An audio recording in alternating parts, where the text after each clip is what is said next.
All right, guys. Well, thanks for joining us today. We're here to talk to the beautiful and talented Casme. Hey, How are you doing? I'm feeling good. I'm Good. elated to be here. Oh, great Wow. answer. Great answer. Well, it's good to see you again. Thank you. It hasn't been that long. We got to work recently together, didn't we? We did. With the first Elation camp that we ran down here. How did that go for you? How did you like it? Tell us about your experience. I wish I had known about it sooner so I could have blocked out that whole weekend for you guys. But it was really cool to be in a space with so many young, aspiring artists, writers, musicians, to see that hunger and that fire and everybody working together, that camaraderie. Like it was cool. It was my first time actually being a part of something like that. I've written with people before, Right. but in a camp setting where it's just like move from one song to the next song, listen to this track and go into that room. Oh, it was just so cool. It was like an artist, I think, kind of like dream come true. Yeah, it really is a great vibe, and it creates good chemistry with people and Yes. almost a family experience. That's what it felt like. Absolutely. And I wasn't there that long, but for the time I was there, I saw all the happiness and the joy and just how everybody was getting along. I thought that was really cool. Absolutely. Well, you did some great work. I know Thank you. we're doing some work with Callie and some other people. So it was fire. I can't wait to hear it. Yeah. What do you guys do with the music once it's all, done up? It's already been sent to Atlantic, Okay. and it's December, so Yeah, the industry shuts down. So, Yeah. but first quarter we'll start being pitched. Okay, so good. Everybody's excited about it. So Well, hopefully the couple I was able to work out, you- get picked up. you sprinkled your magic. You sprinkled your magic for sure. Thank you. Why don't you tell us a little bit, because you're from New Orleans. Oh, yeah. So I know, seeing the people work in the city like that. Why don't you tell us a little bit about how you feel the industry is down here? Man, it's funny because I was in Nashville first. I was born and raised in New Orleans. Let me clarify, but I moved to Nashville and I was there 10 years. The music scene there was absolutely beautiful. It was a lot of togetherness and a lot of really good energy.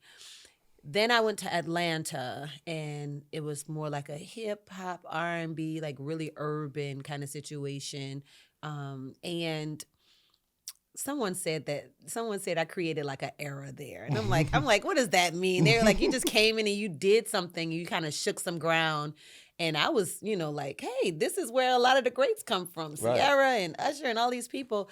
But it was a wonderful experience there, connecting with artists who had actually been, Grammy Award winners and Right. things like that. And when I was in Nashville, it was more so independent artists, all of us grinding and do our thing. And now a lot of them have done great things. Right. And next level. So I was Nashville first for 10 years doing music, then Atlanta for 5 years. Coming back to New Orleans, I felt like I was starting from ground zero. Right. I felt like nobody knew who I was. I felt like I had to I guess in a way I felt like I had to prove myself, let them Yep, know who I 100%. am and what I can do.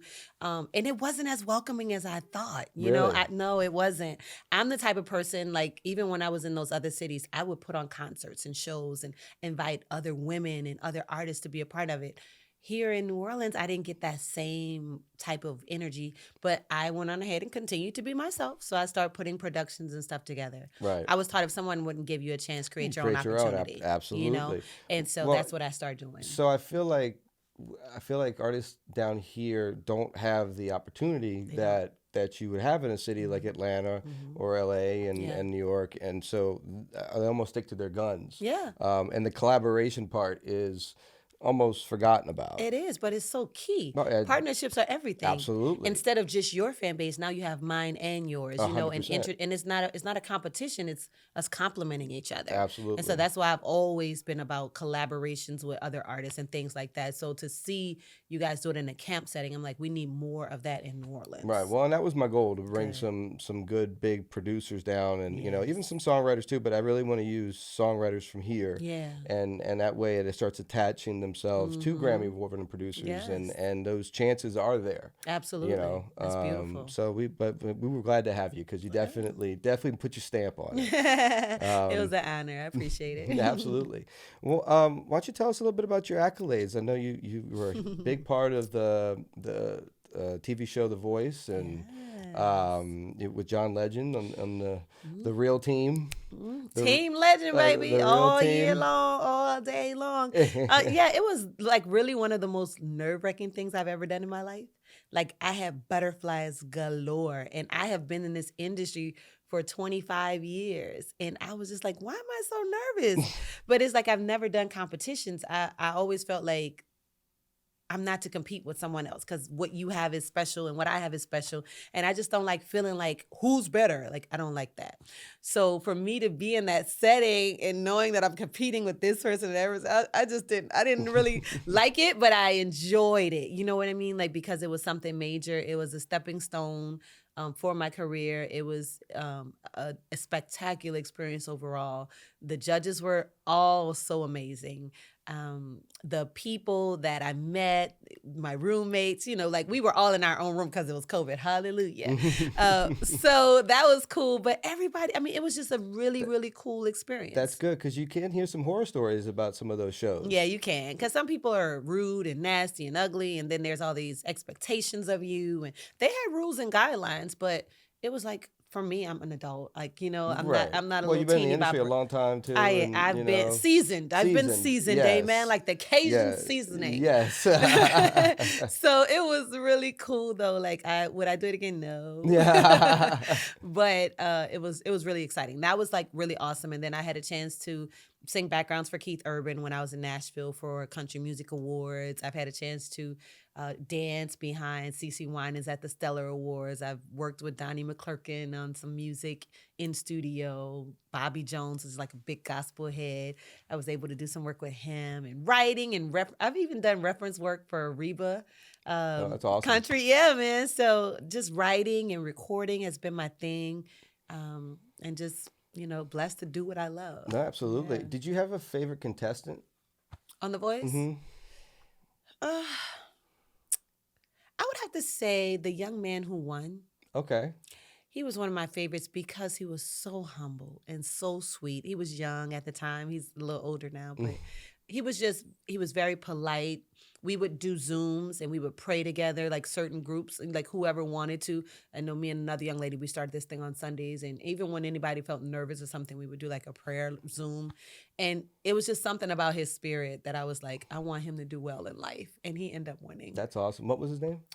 Carter Rubin. Okay. Yeah, Carter Rubin. Awesome. And then of course the young lady who actually beat me in the knockout, she's my heart. She's a sweetie pie, and we have been connected ever since. That's me and good. her, me and her more than anybody else. Good competition. Yeah. Good thing. And again, it wasn't about, for me, Right. It wasn't about trying to outshine her or anything like that. I just wanted to show the world my gifts. Right. Show them what I can do. Absolutely. And that was that. No, absolutely. Well, and alongside John Legend, that was awesome. Yeah, and we still stay in contact. So that's kind of awesome. cool. Whenever an amazing opportunity comes up, I'm sure me and him will reconnect. Well, I obviously didn't get John Legend to sing me down the aisle, but All of Me was the song that we went down the aisle with. So we're fan. We love John. Yeah, he's amazing. Absolutely. Good music. Yeah, absolutely. Yeah. Which is what we need nowadays, We right? do, and that's why I push so hard to make sure that my music isn't trendy and fashionable, but it's constant, it's conscious, it's content, it's, what's the word I'm looking for? I like to make sure that my music is full of substance. Got you. Absolutely. Because substance to me is what make the good music. It make the everlasting hits. When you talk about Let's Stay Together, when you talk about, My Temptations or whatever it is, like real music with a story, with a plan, with a plot, and not just talking about what's hot right now. Right. No, 100%. What would you say your favorite song that you've ever done? One of my favorite songs that I've done. That's a good question because I have so many. I know. I have a favorite. It's called Now That I'm Here. I haven't performed it much at all. I wrote it when I was in Nashville, and I listened to it now, and I'm like, I need to redo this song because my vocals are stronger and better, but the message is just saying, now that I'm here, I'm going to love, and I'm going to give my all to you, because that's really how I live my life. Right. Every day I make sure that I'm being a blessing to someone, because life is a gift.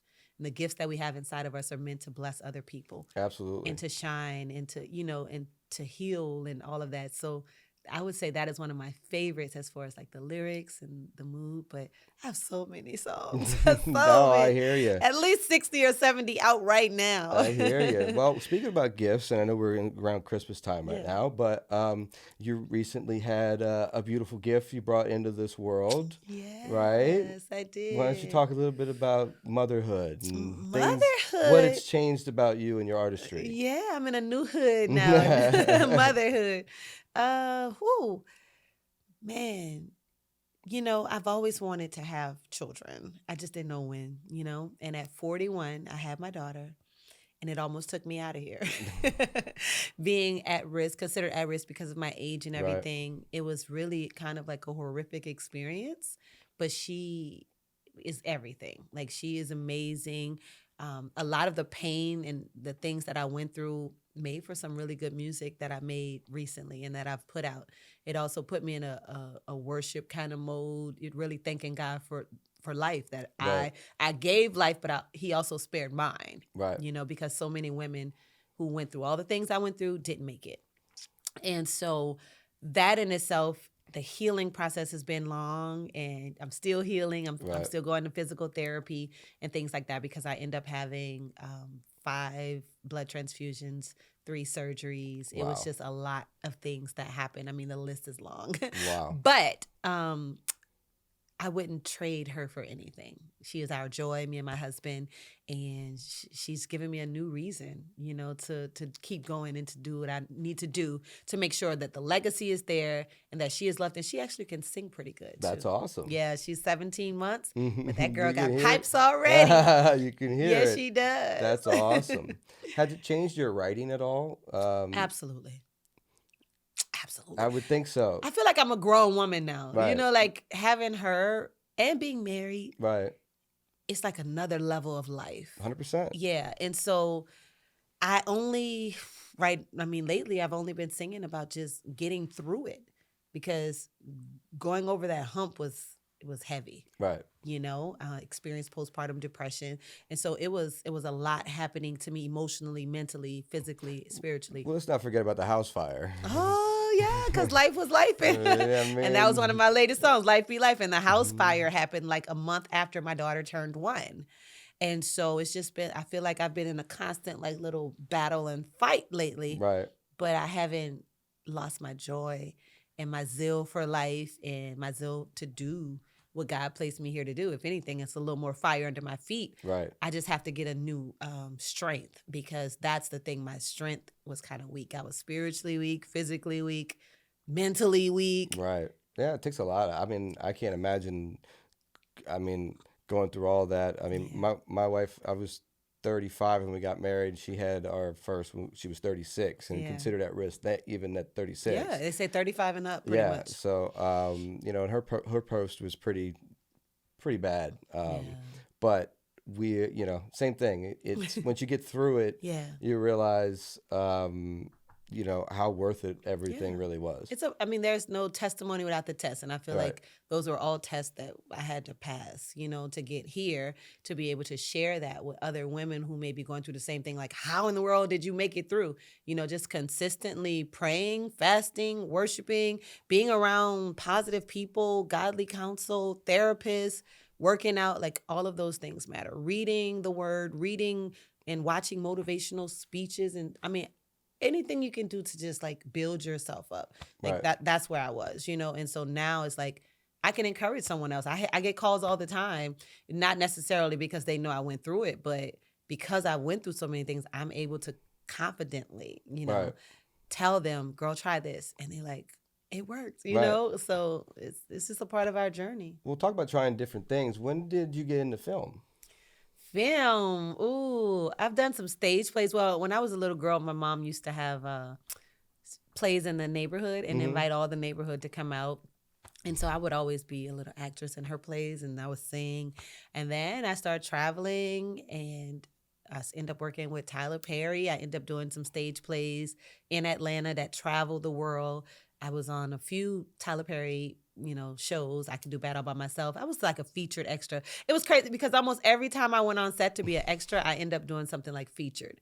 And I always tell people that's because your energy that you bring, gratitude, thankfulness, being kind and nice to people, they see that. Absolutely. Well, and just being on set sometimes too, even just being around, just being there. You never know what's needed. There's all kinds of things that fall through, and you never know what might end up happening. Absolutely, yeah. We're in the Christmas season now, but I was on one of his Christmas episodes of Meet the Pains. Okay. And so they called it Old Christmas Pains, I think was the episode. But they called me in to actually be like the lead director for the Christmas Carolers. And I pulled in a few friends and kind of created this little choir. Awesome. So shouts out to Tyler Perry, man. And I hear great things. Yeah, seriously, like it was all good energy on set. Every time I've done anything, Big Happy Family, I was an extra on that. I Can Do Bad, like I said, and it's just every time it's just been good energy all across the board. Awesome. Yeah, I have another friend that works with him on some of his films. Brock O'Hearn. He's the big tall guy with long hair. Okay. He puts in all of his films. It looks kind of like Was he on Ruthless? Is he on Ruthless? I think so. Okay. I honestly haven't watched them all, but so many. Yeah, there's so many of them. But he's almost like the Amazon man. Like he's just huge with long hair. But anyway, he's always said really good things about Tyler. Yeah, seriously. And I've always wanted to actually produce things too. So my music videos, I pretty much produce and edit almost all of them. I've had a chance to work with Comfy Stone. They did one. Shouts out to Comfy Stone. But for the most part, I always write my scripts, my treatments. I get people to shoot them. I'll end up editing them because in my mind, like I'm a film producer too, and I just see a lot. I see the vision, and so if you look at any of my music videos or check out the catalog, most of them I'm the actress, of course, but I pretty much kind of like directed and put the whole project together. That's awesome. Yeah. That's awesome. Well, talking about Comfy Stone, I want to thank you for the introduction. Yeah, because, baby. They haven't left the building since. So I love it. So, that's intentional. Okay? Absolutely. Everything happens for a reason. Great energy brings great people around. Absolutely. And I want to thank you for being one of the first clients here at Elation. We did a great little live show for you. And we still have to put out there for the people. It was really good though. Well, so that was what I was going to ask you. What's leading up to now? What are you working on putting out for the people to hear? So I have the gumbo collection that I've been putting. So for my birthday this year, which was November 3rd, I said, listen, I am not dying with all of this music on my computer. I'm putting it out. And so my goal had always been over the last 4 years to create collections of all of my music, because at certain points in my life, like for instance, when I was in Nashville, I had a rock band, and so I created and recorded. Casme. Oh, okay. Yeah, it's always, but it was Casme Rocks. Okay. Like all my social media, everything was Casme Rocks. Like that was it. And so basically I have 5 songs that I recorded during that era. And so those songs are like on EP. So it's the Casme Gumbo rock experience. Gotcha. And it's just, different times in my life I've recorded and written based on my experiences and who I was working with. So I said, you know what? I'm just going to basically sort them out and put them out. And that's what I've been doing. So I have the Motown. Shouts out to JC with Funkadelic because, he helped with that. So basically Motown, Neo Soul, R&B, hip hop, dance, Caribbean, Christmas, Christian, and kids. Wow. So I have 9 out. The pop one, it'll probably be up this weekend sometime. But the goal, it was 11 total. Wow. So I have to finish the Christian one, which is what I recorded here at your studio, the video. So now I have to actually get the audio done. And we're done with the whole Gumbo series. Wow, that's awesome. Yeah. Talk a little bit about the kids. I almost forgot to ask about the kids. What a great thing that you're doing with kids music, right? Yeah. Yeah, so the kids album basically is teaching them to eat healthy, teaching them safety outside of just the normal ABCs, which is included as well, but ABCs and colors and days of the week. But it's also let us talk about it. Let us talk about it. Where we're talking about eating healthy and just taking care of our bodies. I was bullied when I was younger. I was also like a tomboy. So my personal hygiene wasn't up to par. I was just running around like a little boy, Right. Right. And so I wanted to make sure I put it in song, like, just brush your teeth and wear deodorant and, all that Right. kind of Right. stuff. So Right. really, really cool. And I included my nieces and nephews in it. And one of my mentees at the time, Penelope, she helped. I wanted to include kids in it. Right. So I let her help me write it and things like that. Even we have like a good time, a good night prayer and a song just saying thank you for the day. It's really, really corny, cheesy, kiddie. Right. But But fun stuff. it's fun. And I work with kids, with the Right. Daughter of the King mentoring program. So Right. I'm always around young girls and seeing what they need and trying to address those needs. Right. No, we're always trying to give back. We're always trying to give back. Yeah. I also heard you doing something that's outside of film, music, and giving some therapy to people. Why don't you talk a little bit about that? Yes, Smash Therapy is what I would like to call it. Smash Therapy. Smash Therapy. So in 2017, I released my very first Christian record, and it was called Break Loose. Gotcha. And I said, okay. And it was sparked because it was so much going on in the world at the time. It was like a lot of police brutality. It's just like every time I turned around, I felt like I was just getting hit by all of this negativity. And I was like, okay, the only way we're going to break these chains and break free, break loose is by allowing God to like really come in and do his thing. Like you have to trust him to get you through all of this crap that's happening, right? So I released the song and I was like, now that's great. That's a spiritual kind of revelation. But I was like, what about something physical? Because we live in a physical world. Let's just be honest. And I said, what about giving people a safe space to break things? And I broke something for the very first time that year because I was angry and upset at my boyfriend at the time.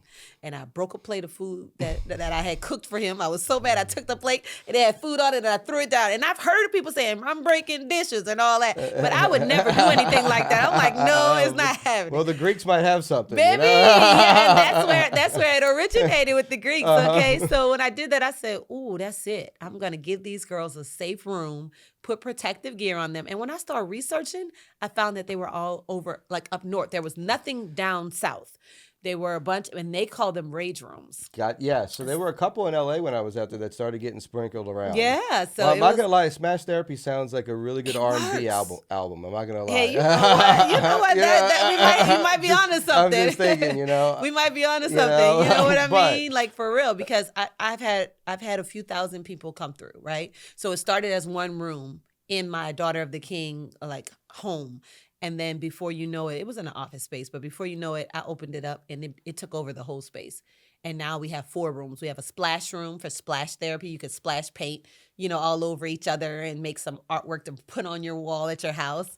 And then we have the smash. We have 3 smash rooms. And I have 2 locations now, one uptown and one on the West Bank. That's awesome. Yeah, so it's amazing. But to see people come in there so heavy and leave feeling so light, it is so rewarding. So that's an ultimate give back. That's what I'm here to do. Give back, baby. Absolutely. Yeah, it's been doing really well. I mean, I've had people, and we allow people to write on plates, negative feelings, emotions, things that they want to break loose and break free from.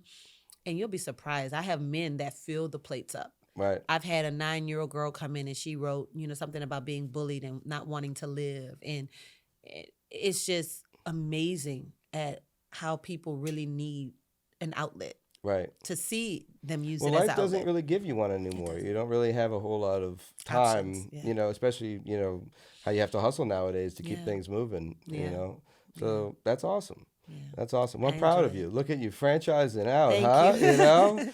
I'm striving. Yeah, you're creating your own little deal. That's awesome. Yeah. Well, good. Well, I'd like to ask you one last question today. I'd like to ask you, what brings elation in your life? Everything we talked about. I feel like my life is truly a gift, and being a great mother brings me the most joy. Making sure my baby's good, making sure my husband is good. I take that role seriously, making sure that he has what he needs when he come home, a safe place, and then also being a great boss. Knowing that I'm actually helping people pay their bills and take care of themselves is a beautiful thing. It brings me joy. and being able to use my music also as a tool Right. to bring happiness and joy to this world. So, I mean, I just feel like overall God created me as a gift, and that is what I'm here to do, and that brings me the most joy. I'm a vessel. Absolutely. You are a great mentor, a great person, and I'm so thankful you gave us your time today. Thank you. I appreciate the opportunity. Absolutely. Thank you so much. Why don't you tell us a little bit about where we can find you on social media? So my Instagram is I am Casme, IAMCASME. TikTok, the same thing. Twitter, the same thing. Threads, the same thing. YouTube is just Casme, CASME. Yep. My website is iamcasme.com. Awesome. Yep. And if you want Smash Therapy, it's thebreakroomnola.com. There you go.